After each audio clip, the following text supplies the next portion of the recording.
Hi guys, welcome to our channel mister సిసింద్రి.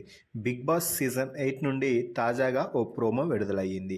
ఆ ప్రోమోని ఒకసారి చూసినట్లయితే బిగ్ బాస్ హౌస్లో మొదటి వారం నామినేషన్స్ చాలా ఆసక్తిగా సాగుతున్నాయి. అయితే మొదటి వారం నామినేషన్స్ మొత్తం కూడా కిచెన్, ఫుడ్ చుట్టూనే తిరగడం విశేషం. ఇక ఇందులో భాగంగా కిరాక్ సీత బేబక్ని నామినేట్ చేస్తూ మీరు ప్రతిరోజు ప్రతి పూట కూడా ఒక వెరైటీ మాత్రమే చేసుకొని తినాలి అన్నారు, కానీ రాత్రి 2 కూరలు చేశారు అని ప్రశ్నించింది. దీనితో బేబక్క మాట్లాడుతూ నైట్ చికెన్ అలాగే ఆలూ కర్రీ చేశాను అని చెప్పింది. దీంతో మీరు 2 కర్రీలు చేశారు కదా అని సీత అడిగితే వెజిటేరియన్స్ ఉన్నారు, నాన్ వెజిటేరియన్స్ ఉన్నారు, అందుకని మాత్రమే నేను 2 కర్రీస్ చేశాను అని బేబక్క చెప్తే నేను కూడా ఎగ్ పుట్ చేసుకుంటాను అన్నాను, అందులో తప్పేమీ లేదు కదా అంటూ కిరాక్ సీత బేబక్కని టార్గెట్ చేస్తూ నామినేట్ చేస్తుంది. ఇక ప్రేరణ మాట్లాడుతూ రెస్పాన్సిబిలిటీ తీసుకొని దాన్ని నువ్వు హ్యాండిల్ చేయనప్పుడు నువ్వు ఆ రెస్పాన్సిబిలిటీ తీసుకోవద్దు, ఇంకొకరు తీసుకుంటారు, నువ్వు పక్కన కూర్చొని చిల్ అవ్వు అంటూ చాలా ఈజీగా చెప్పేస్తుంది సోనియా.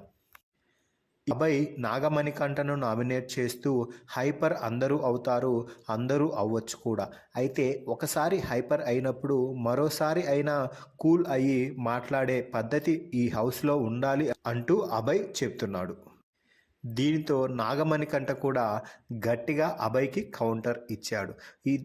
ఈ సమయంలో ఇద్దరి మధ్య చాలాసేపు వాగ్వాదం చోటు చేసుకుంది. ఇంతలో నాగమణికంఠ ఆదిత్యతో మాట్లాడిన విధానం గురించి చెప్తూ ఆయనకి ఎలా అర్థం అయిందో నాకు తెలియదు, నా ఫేషియల్ ఎక్స్ప్రెషన్స్ ఎప్పుడూ కూడా సీరియస్గా ఉంటాయి కాబట్టి ఆయన నన్ను అలా అనుకొని ఉంటాడు అంటూ చెప్తున్నాడు. ఇక సోనియా నువ్వెవరు చెప్పడానికి మా సీరియస్నెస్ తీసుకోవడం లేదు అనేది, మా సీరియస్నెస్ అనేది మేము ఎప్పుడు తీసుకోవాలో మాకు తెలుసు, అసలు నువ్వెవరు ఇక్కడ చెప్పడానికి అంటూ ప్రేరణ అంటుంది.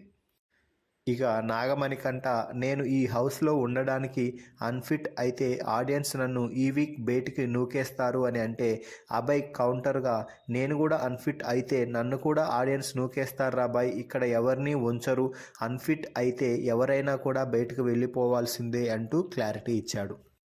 ఇక నాగమణికంఠ విష్ణుప్రియతో మాట్లాడుతూ ఈ 3 days నేను నీతో ఎందుకు ట్రావెల్ అయ్యాను అంటే నువ్వు ఎలా వర్డ్స్ రిలీజ్ చేస్తున్నావో గమనిస్తున్నాను అని అనడంతో విష్ణుప్రియ షాక్ అయ్యి ఇందుకోసమా నాతో 3 రోజులు తిరిగావు అంటూ చెప్తుంది.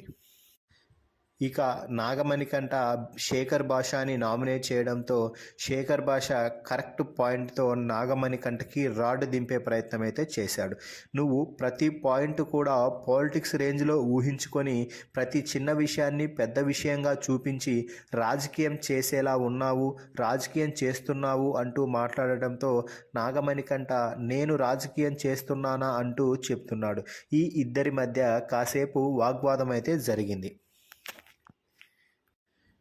మేము ఏదో చెప్తే నువ్వు ఏదో ఊహించుకొని నన్నేదో అంటున్నారు అంటూ నువ్వు రాజకీయం చేసి అందరికీ కనిపించేలా చేస్తున్నావు అంటూ శేఖర్ భాష మాట్లాడుతున్న సమయంలో ఒక్కసారిగా నాగమణికంఠ చాలా ఎమోషనల్ అయ్యి నా కన్న తండ్రి చనిపోయారు, మా అమ్మ చనిపోయింది, మా అమ్మ చనిపోయిన తర్వాత శవాన్ని కాల్చడానికి అడుక్కుని వచ్చి డబ్బులు తీసుకోవాల్సి వచ్చింది, ఆ తర్వాత నా జీవితంలో ఎన్నో చీకటి రోజులను చూశాను, నా కన్న కూతురు కూడా దూరమైంది, నేను చనిపోవాలనుకున్నాను, ఆ తర్వాతనే నాకు ఈ బిగ్ బాస్ ఆఫర్ వచ్చింది, నాకు ఈ బిగ్ బాస్ ఆఫర్ ఎంత ముఖ్యమంటే నేను ఈ బిగ్ బాస్ గెలిచి బయటికి వెళ్తే నా కూతురు నాకు దక్కుతుంది అంటూ ఎమోషనల్ అయ్యి కన్నీళ్లు పెట్టుకున్నాడు.